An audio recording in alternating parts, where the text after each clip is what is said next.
Happy Wednesday, y'all. Welcome to Wednesday Night Live. I'm Jimmy. We do this every single Wednesday where we gather together. We are gathered together here to talk about tone, the summer of tone, and talk about music, current events, other miscellaneous things. We talk about how important it is to stay hydrated in this deadly summer heat.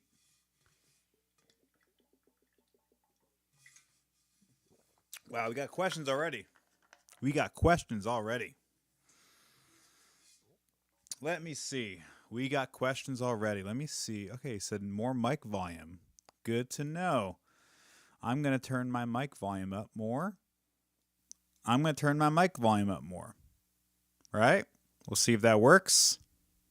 That should be good now. Let's see. Alex Rios says, what's your go-to when using guitars with different pickups? What do you mean, what's my go-to? Like, how do I change the sound?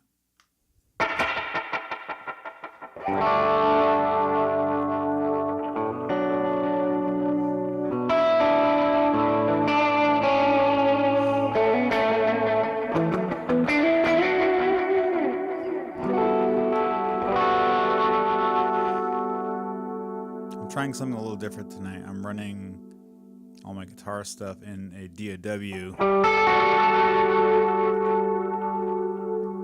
Hey, Andrew. Of course, I don't know what kind of flex that would be.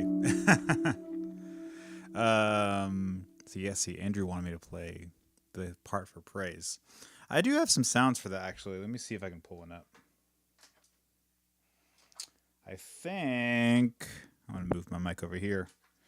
I think I had it on the H90 being...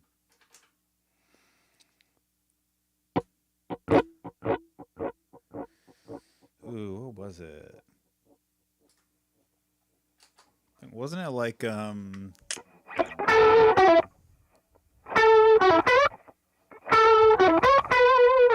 like that, maybe?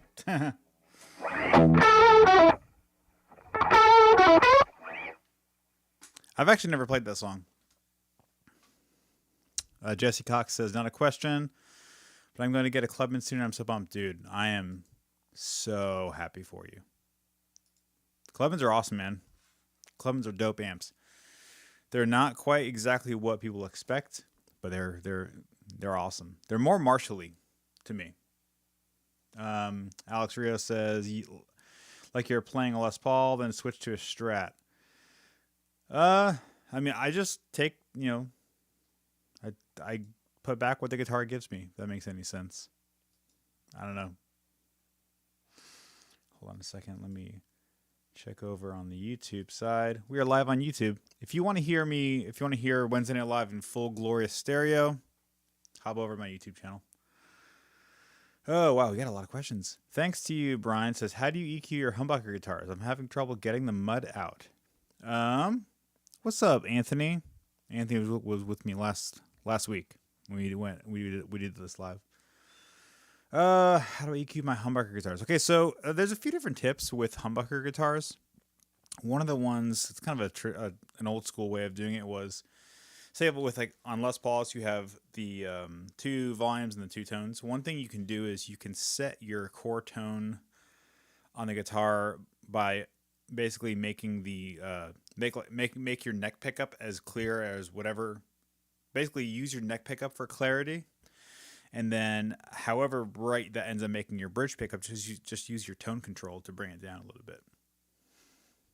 Oh yeah, Anthony, we definitely struggled. So thanks to you, Brian. That's kind of how I do it. Also, I mean, you can always. I've done any and all and a million different types of pickup configurations and swaps over the years. Just try to find something that's clear and full sounding. That's pretty much it. I mean, let a humbucker guitar be a humbucker guitar. It's not meant to be a humbucker guitars are not meant to be Strats or Tellys or pre-90s. If you want those, just put those in your guitar. Let's see. And you said, do you have the "This Is Amazing Grace" verse 2 on the H90 still? Dude, it's been a long time. It's been a very long time since I played that song. What would that be? So that would be, that's the octave and vibrato, right? I don't think I have that patch. I mean, you could, in theory, just throw like a... Yeah, that doesn't sound good.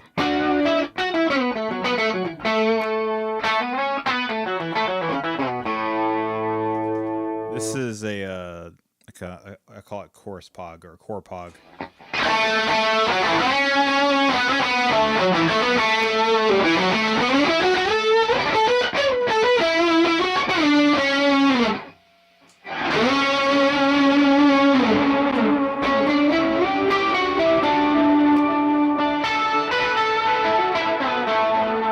Timothy W Music says, first time here in forever, not working on Thursday, so I'm here tonight. Dude, nice. Instead of sleeping. Well, welcome. Welcome to Wednesday Night Live. We are here talking about the H90 apparently. I have some cool news that I'm going to share a little bit later. Not to do the whole YouTube thing of like, wait until the end for more. But I do have some cool news. Today my studio is an absolute disaster right now. So I am not running my amps. What's up, Steven? Can y'all guess what I'm using?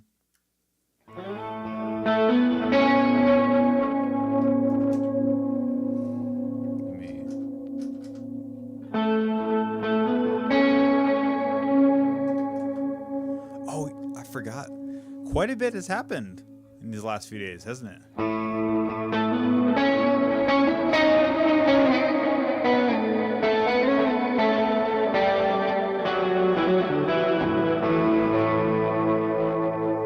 Andrew says, "Are you playing with your worship leader's side project band?" I mean, I've definitely helped out on some of the recording end, but I haven't. I'm a working dad, so I don't have a whole ton of availability to travel and play as he's going out and about doing his thing. But definitely supporting of it. His music's freaking dope. Connor, my brother, bro man, new dad, welcome. Lopez Pradu says, I'm trying to replace my synesthesia and Pog with an H90. Does the H90 do the Pog stuff well? Well, I'm kind of on the fence about it. I mean,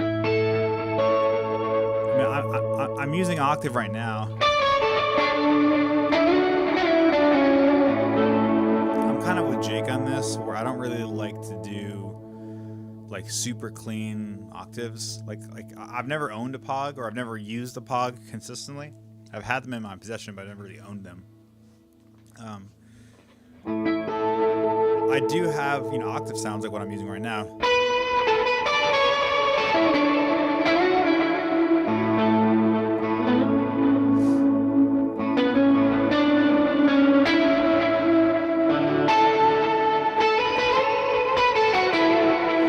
Yeah, and, kind of similar. I'm kind of just using it to fatten up notes.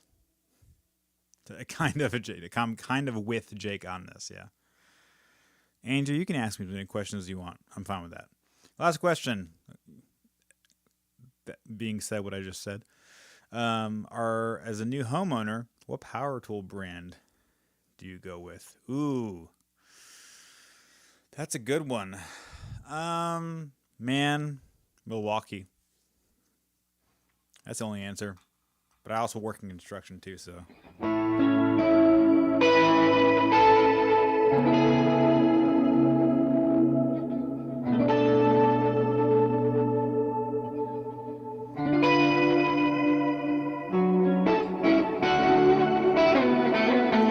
surprised I'm playing freaking octaves right now. I'll go like years without playing an octave. Yeah, Milwaukee's kind of like the generally what am I trying to say? Most people who know would say Milwaukee.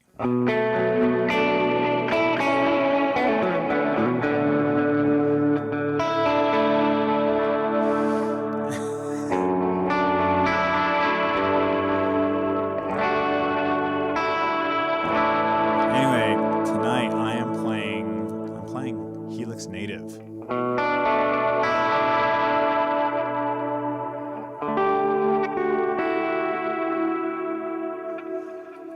Purely because my stuff is in shambles.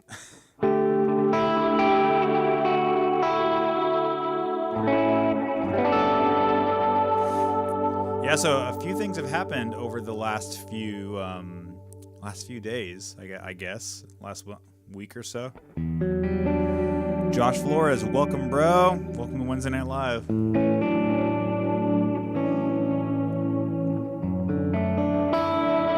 I spent a week MIDI free.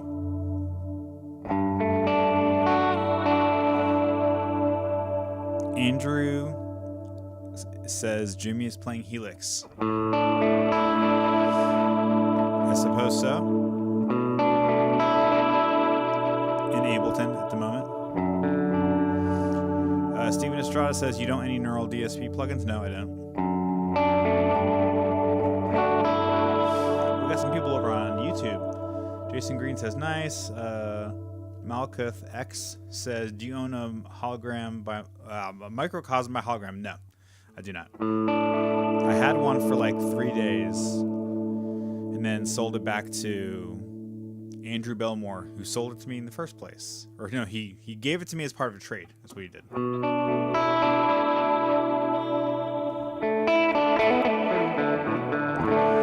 Lopez Pradu, what amps are you using right now? I am using David Hislop, Bethel Fender, and gosh, what's the other one? And then the AC31. Nothing crazy. Just the Hislop guitar sounds. I'm not really crazy on the feel of it, honestly.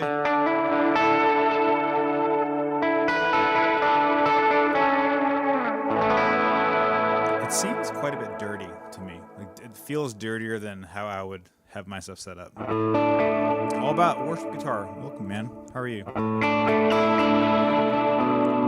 What am I watching on Netflix right now? Dude, I'm not watching a dang thing. My life has been like filled with just working, getting ready for the summer with the kids, and working out. That's pretty much, that is my life. Get home, go to the gym for an hour and a half, 2 hours, come home, play guitar for a little bit, and then, rinse, recycle, repeat. Con, as he says, no electric in a week because no power. Oh, dude, y'all. For those of you who don't know, Houston has had we've had a time. That's for dang sure. We've had a time with weather. We had terrible flooding up north and northeast of Houston a few weeks ago, and then last week we had a gnarly storm. Or a series of storms come through with tornadoes, and dude, there's been like 1 million, like no joke, not even exaggeration, like 1 million people without power. It's crazy. And it's been without power for a long time. For, I guess, over a week, right? So, yeah. Is that a Sire guitar? This one? No, that's a 1966 Gibson ES330.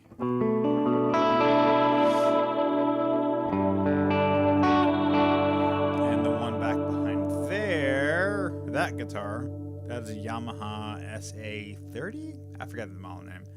It's like their fully hollow humbucker guitar, hollow. Next to that is my Tele, there. Next to that is my baritone. Strat is in a case right now. Andrew says, how much can you lift? Not as much as I want to. That's the honest answer. Nick Poppins says, your tone sucks. If you know, you know.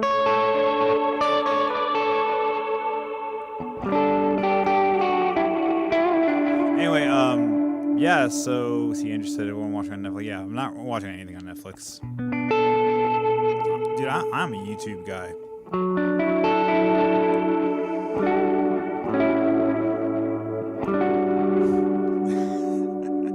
What's up, Johnny? Johnny Ramirez? Let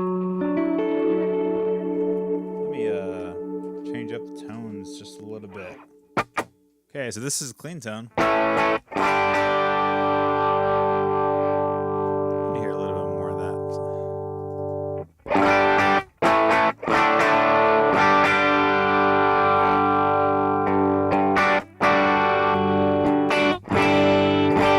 It's okay. Yeah, so let's see, going back to the week. Yeah, a lot of stuff.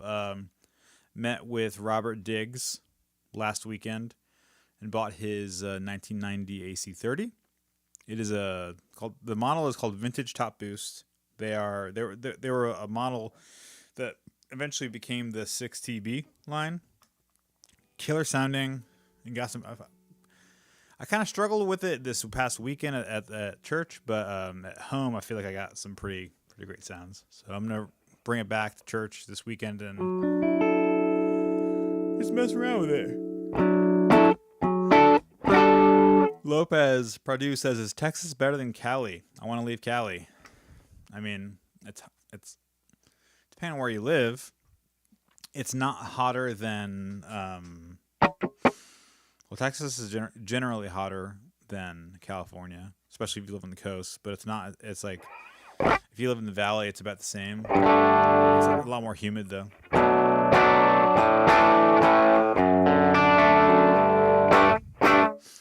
Michael, Abord says, "Do you have reverb after the amp?" No. Currently, I'm running just everything in front.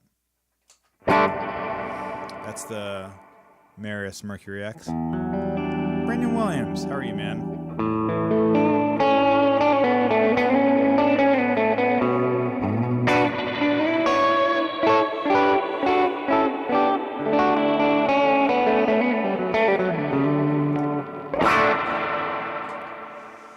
But in theory, I could.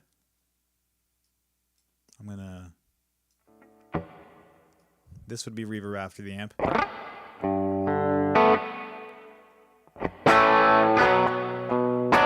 Just in Ableton.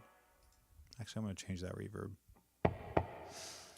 I'm gonna put. Where are you? I'm going to put vintage verb because why not?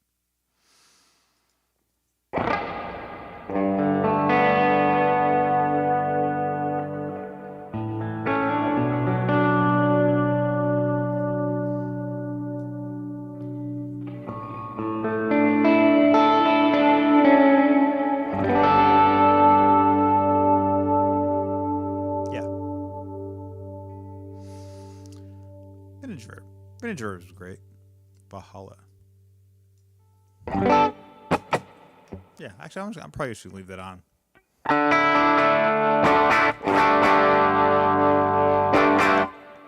Doug Merritt, how are you, man? We got quite a bit of people on here. T Law says, "Got a practice routine?" Not really, honestly.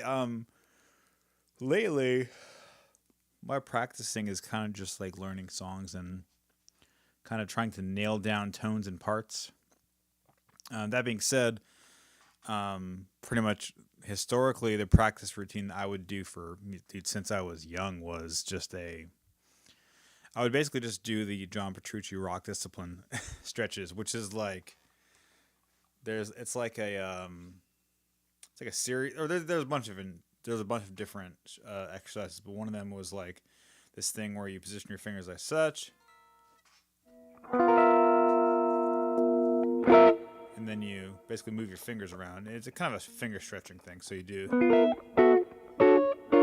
that.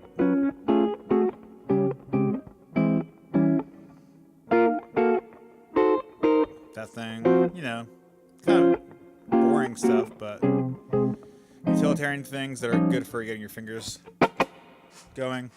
I also like to do another one of his exercises was this arpeggio thing where it's an alternate picking exercise where you're basically picking out a major chord in a bunch of different positions. So it'd be like,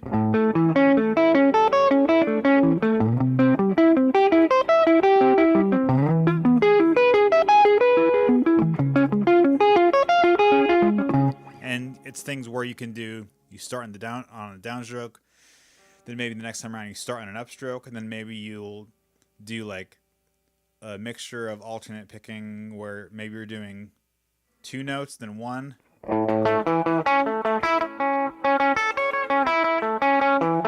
Something like that. I mean, it's just all just kind of weird utilitarian things. Oh, wow. Let's see. Lopez said, how much of a difference is there between miking amps and using a cap sim, like Captor X or Knoxbox? I'll answer that in a question. Voki Guitars. On the topic of DAW, I gotta say the best reverb plugin I've used is Complete's ROM. Dude, ROM is great. ROM was, and I had a ROM for a very, very long time when they were doing like a free giveaway. Yeah, it's killer.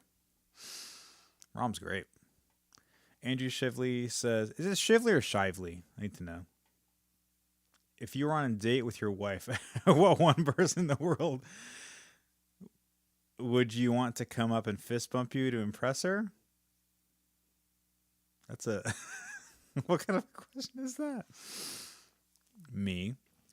I want me to fist bump myself. Yeah, there's no impressing. There's no impressing like that 10, 11 years into marriage anymore. Okay, so Lopez, back to you. How much of a difference is there between miking amps and using a cap sim? Okay, so I've done it, right? I had had the Captor X for actually a few years. I've never owned an aux, mostly because they were definitely the most expensive. Shively, good to know. So that was kind of the pathway in was a little tedious just because of how expensive the aux boxes are. Let me think about that for a second. So I think there is a tonal difference. And it's not that one is better than the other. Microphones have a little bit more sensitivity, and so microphones, and then especially microphones going into a preamp, picking up an amplifier, air, movement of air, and all that kind of stuff. You're gonna capture a little bit more nuances, in my opinion, with the microphone, especially if you have a preferred mic, whether that's a 421, a Royer, obviously 57, 906, or whatever your microphone of choice is.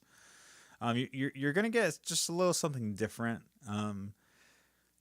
Now that being said, when I switched back to using mic'd up cabs,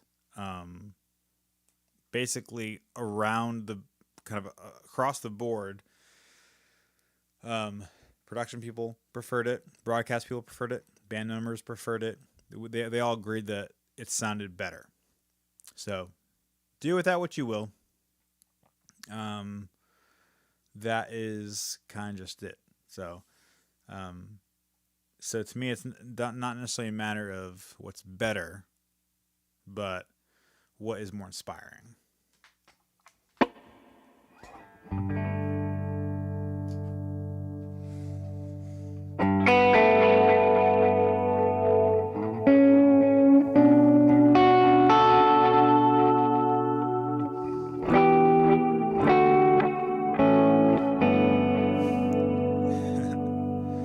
Jake set up with the heads and captors, and it's pretty sick for life. Yeah, I did the exact same thing for years. Chris Delaney, welcome to Wednesday Night Live, brother.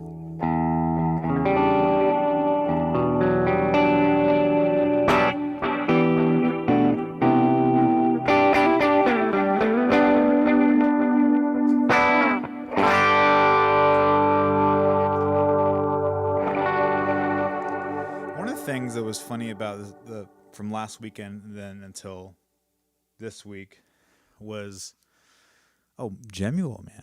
How are you, man? So Greg gave me grief about just how long I lasted MIDI free. He was like, "Oh, it's been 6 days." I'm like, "Yeah, 6 days. 6 days, too dang long, as far as I'm concerned." It was tough, man. It was fun.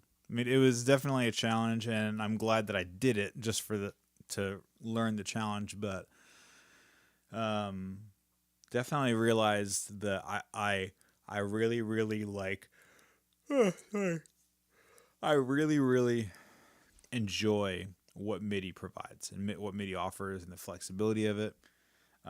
So obviously, the that Sunday, the Sunday after I went MIDI free, I disassembled my board again and put the switcher back on and rearranged the pedals as such.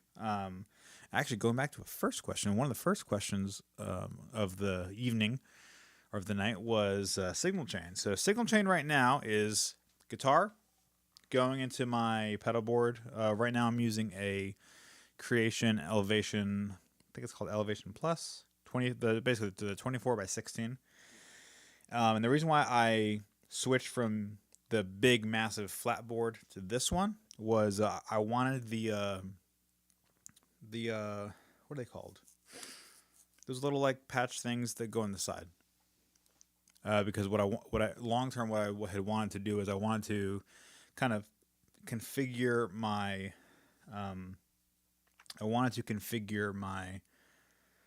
board to be able to have the stereo left and right out come out via 1/4 inch or via EtherCon. So I'm doing so I have the Goodwood Audio long line underneath my board, which is sending signal out via XLR to an EtherCon adapter, and then that sends it out to my amps, and from there at my amps I use the Goodwood receive box.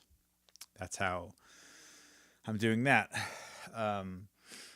Yeah, so it just gave me a little bit extra flexibility in terms of, not necessarily in terms of routing, but in terms of like connectivity. The other thing I'm gonna probably do is get one of those little USB panel connectors as well. Anyway, so signal path, guitar goes into the board. Currently, guitar goes into the board goes immediately into the RJM Mastermind PBC10. I'm gonna turn that reverb off. This is just a return reverb on Ableton. So from there, loop one.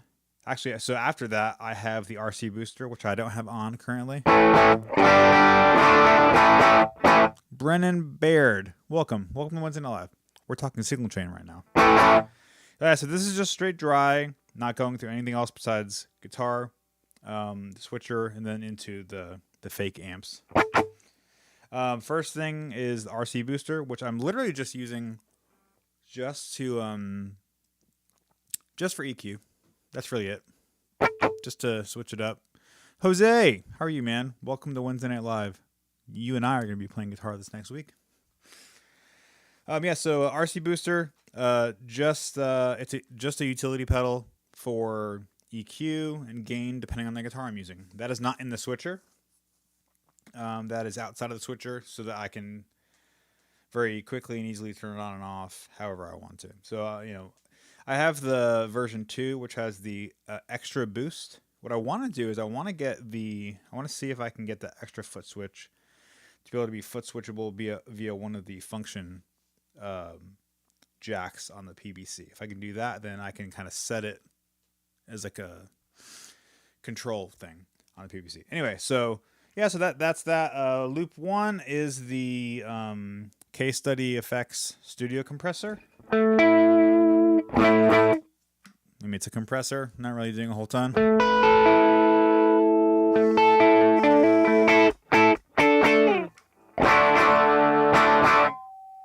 Cool, so this is without it.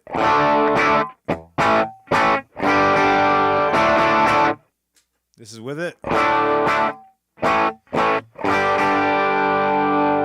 It's kind of funny in this setup with Helix Native. It's it's a lot more dramatic of a volume decrease than if I'm doing it on my amps. On my amps, there's actually more of a volume increase. So anyway, yeah, Studio Comp, I'm liking it.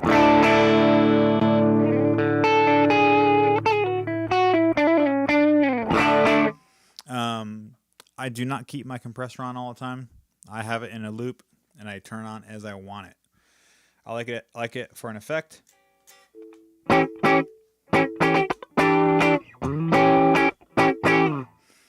Yeah, I prefer it as an effect and less as a always on type thing.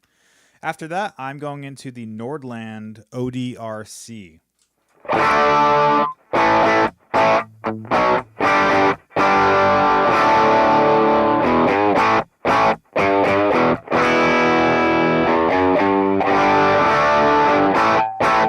Yep. Once again, it's weird. I think I'm going to turn these amps down. I am not crazy about how these amps are set kind of natively. They just seem to be, they drive a lot harder. I'm pretty sure my signal going into it is fine though.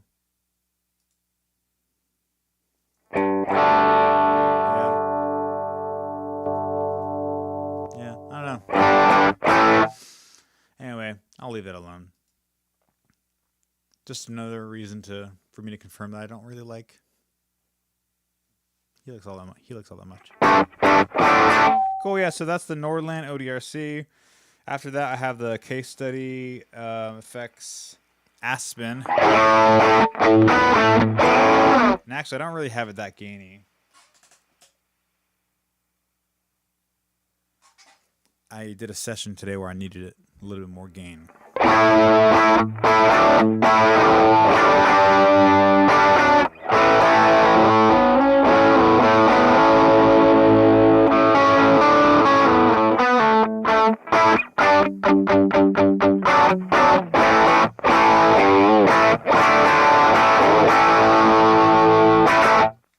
Yep, that's the case study effects Aspen.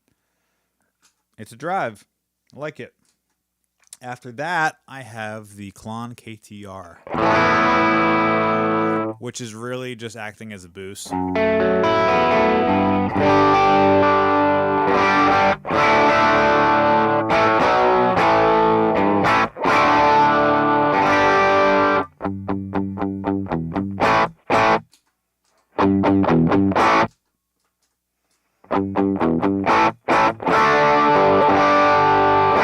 Yeah, so tonally, what's going on is the ODRC is basically the cleaner, kind of lower gain amp style drive type of thing, which then goes into the Aspen, which is a lot more saturated, like the Kilt, right? Then after that, it's meant to go into the Klon KTR, which is just meant to kind of bring the level up. There's a little bit of gain in there. Yeah, took the King of Tone off the board because just wanted a change. That's it. Just wanted a little bit of a change. Lopez Pardue says, "Is the prickly pear any good?" Jake hypes it up so much. Well, in fairness, the prickly pear is made by one of Jake's best friends, and so bros are going to be bros. I've never tried the prickly pear. My buddy Greg is not the biggest fan of the prickly pear because it misses some things, and he actually has experience with the actual hardware preamp that it's based off of. So I don't know. I don't know if I would buy one. I would try it out if I was given one, but yeah, I don't think I would buy one. Brittany Williams says, currently on the wait list for the Aspen. I want one so bad, dude. It's a great, man, and honestly, I'm super happy with it. I mean, it the problem that people have with the Kilt is that it's such low output, right? So it fixes it. Actually, I have my Kilt somewhere over here. I've been meaning to do a comparison, but just haven't gotten to it yet. Your new Bristol House guitar tracks are sick. Thanks, man. Rye Win. I feel like I should know you. Is this for the upcoming project or or what? Yeah.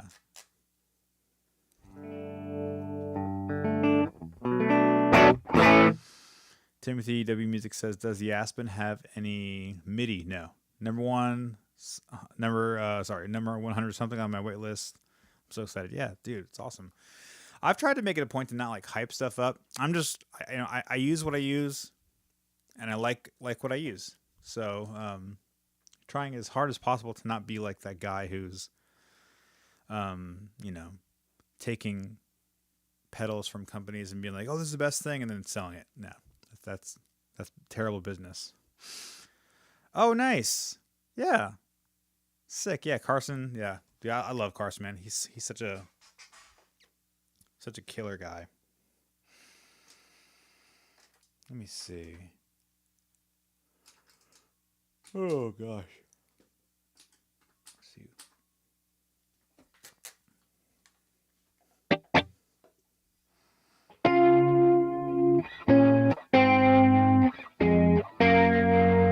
Play the new All-Things guitar part? Nah.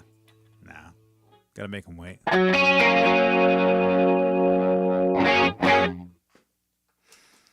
Honestly, I kind of need to not learn them, but I gotta go back over it. That's one of the parts. Sunday Tone, how are you, man? I watched your pedalboard demo video the other day. Sounds really, really great. And also, sounds like you two are going on the journey of amps again, and it's a great thing. It is a great thing.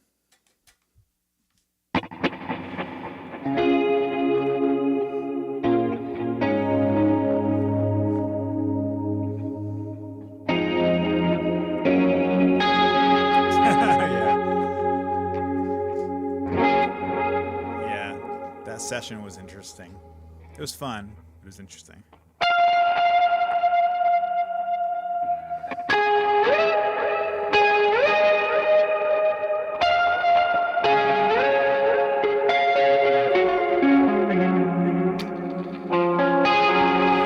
Summer of Tone. Well, hey, while we're here, I want to share some cool things with you guys. So, actually, before we go there, Ryan says, how are you liking the new AC30? Loving it. Loving it. Took me a minute to dial it in.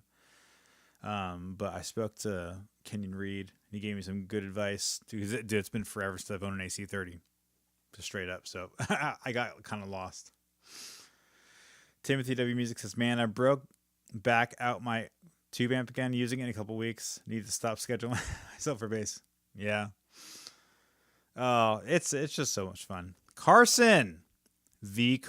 Carson.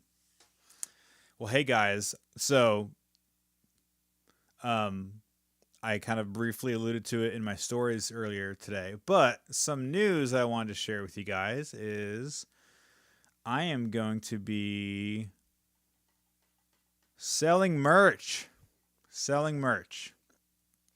I'm doing it through Printify, and check it out.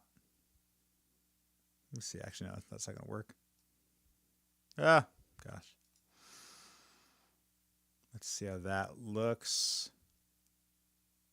There you go.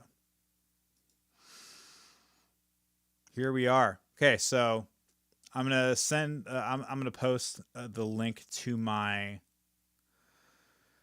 page. Yeah. So I've decided to list a few things. First thing is this crew neck shirt. It says God likes good tone. The coffee mug that says your tone sucks. I've been wanting to do this for freaking forever, and I'm finally glad to finally have it. I'm gonna close this just a little bit. Yeah. Then the one beneath that is the Summer of Tone shirt.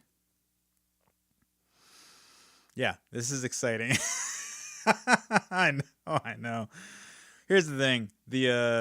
This has been a joke of mine for a long time, especially since I first started kind of, being a little more intentional with social media and stuff like that.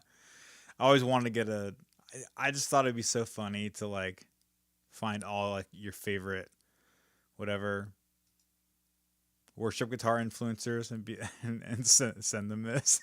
I just thought it'd be so funny. Oh yeah, but also I think the crew neck is kind of cool. To me, it's a little pricey. I didn't do anything with the prices, but yeah. So yeah, these will be for sale through Printify. So go and buy you one. Go buy one for your worship leader. Or definitely go buy the Summer of Tone shirt. Like, come on, guys. Come on, guys. Any chance of a bundle discount? Dude, I don't control any of that. What I think what I will do, though, is I want to... I think I'm going to do, like, a giveaway. Definitely going to do a giveaway. So, maybe I'll start that in a few weeks. A week or so. Yeah. That is it. This is... that was the big news for earlier. No samples on, dude. I literally just did this today. Did it today.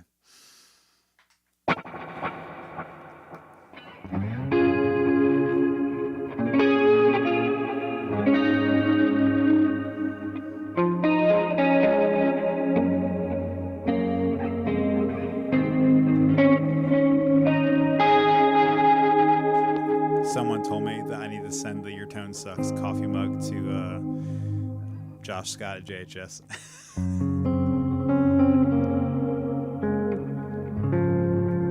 So, yeah, that's the news, man. That's the big news. So I'm gonna, as soon as we're done being live here, I'm gonna share that, post in my stories, send everyone links.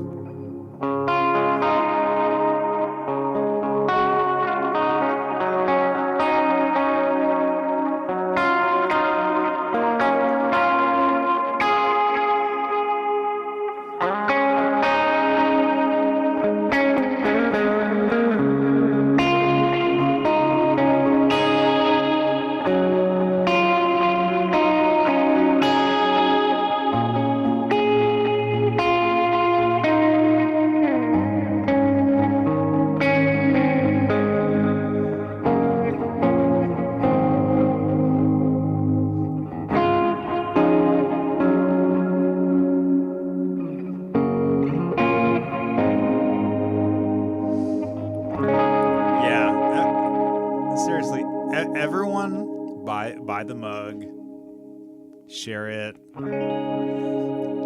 make it a gag gift. It's yeah, so fun.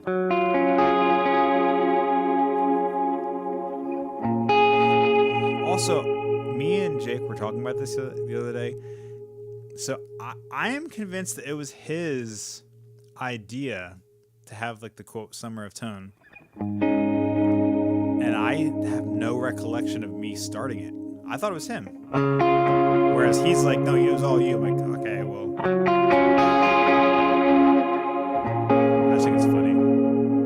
It's funny and also, you know, exciting to see people be excited about their tone. Because remember, God likes good tone.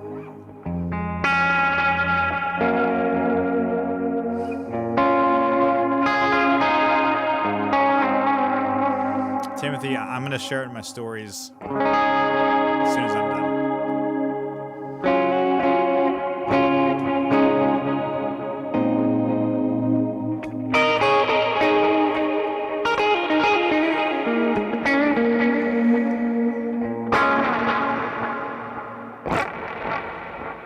Next time I'll have to get all my amps set up.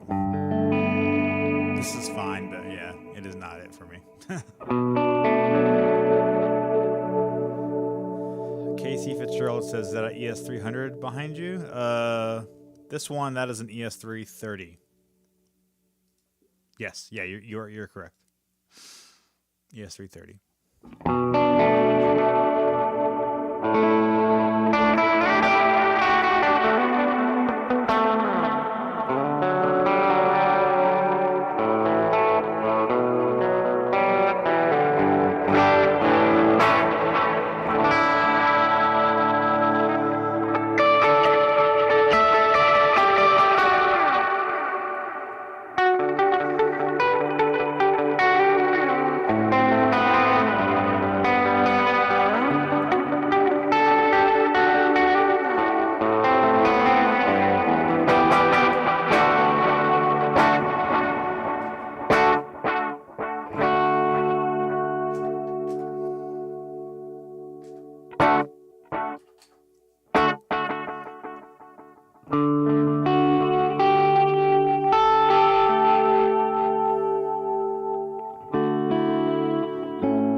says, I constantly bother.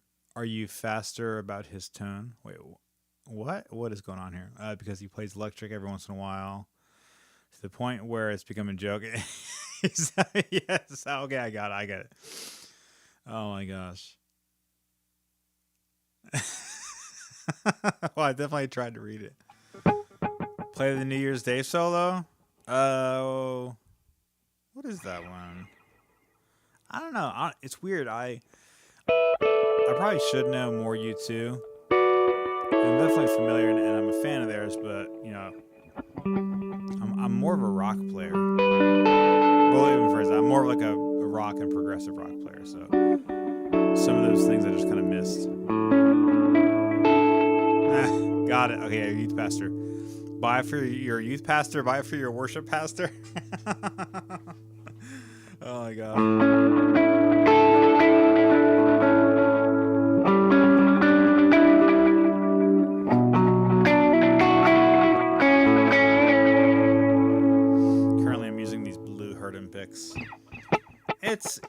I was very late to the game on these on the blue picks. I've known about them for years. I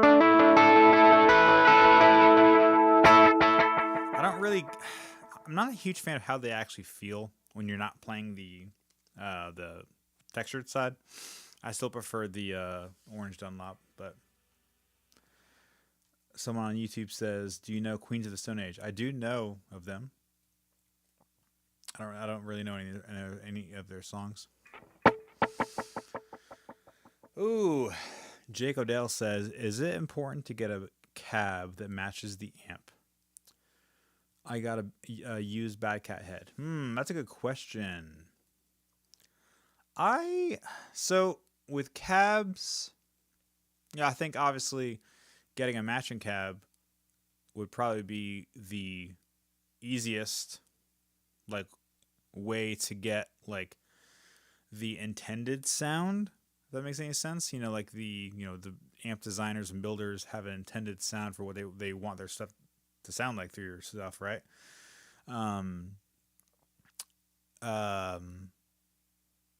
So I would definitely say I would recommend doing it at least once. I don't think it's critical though. I think if anything, so with speaker cabs, this is kind of how I view it. Try to find something that can provide you like your core tone, and I think that's gonna take a little bit of homework, a little bit of research on your end to figure out kind of what types of amps and what types of sounds do you actually like. That can be kind of hard, or it could just take some time. Like for me, it took me a while to discover that I prefer higher headroom speakers, higher wattage speakers that are in the family of they're in kind of the Greenback family, right? So Greenback speakers are the G12H and the G12Ms. They're like 25 or 30 watt speakers, and that's fine for especially if you're mixing 4 of them in a 412 or 2 of them in a 212, and you have like a 30 watt amp or something like that. That's fine. However, I found that I don't like when speakers kind of compress in on themselves. I think people call it cone cry or whatever it's called. So I tend to prefer having a speaker setup that is overpowered from the amp. So like I like in my setup with my Matchless, I have an Alnico Creamback, which I think is like an 80 or 75 watt cab or a speaker, or like a 90 watt speaker, so something crazy. And then in my ISO cab over in the corner, I have the normal like G12H version of it, right? So like it's like a 75 watt ceramic speaker, ceramic Creamback, right? So I like it. It fits the sound that's in my head. I also like vintage 30s as well. Now the AC30 that I just got, that has Alnico Blues, and I'm not sure if I want to keep them or not. If I don't keep them as a temporary solution, I'll probably put my the speakers that I have in my 212 Matchless cab in them, which are the Matchless branded G12H and G12Ms. So over on YouTube. Said, oh yeah, the Queens of Stone Age are awesome band. Should learn some of their songs. I'd ask for advice if you would know. I keep getting shocked while playing guitar and bass. Not sure why. I know it's a problem with grounding, but I'm not sure how to find out. Okay, so this guy's asking, he keeps getting shocked. Now, are you getting shocked on a microphone? Just finding a good grounding solution. You on the cheaper end, you could get like a what's it called? One of those like outlet protector things or surge protector type of things that's ground isolated. That would help. But if you're getting shocked from like a microphone that you're talking into or singing into, then that's going to be on that end. Lopez Pardue says, are those Herdon picks? Yeah, just the blue ones. Got them on Amazon. Jeffrey Bezos.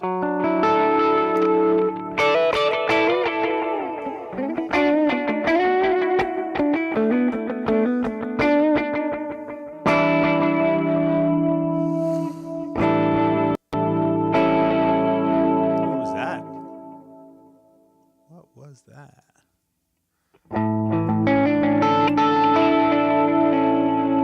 That's weird.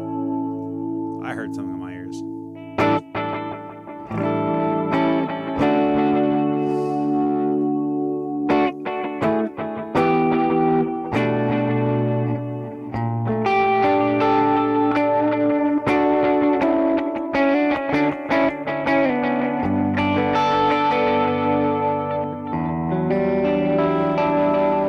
Hop off, y'all.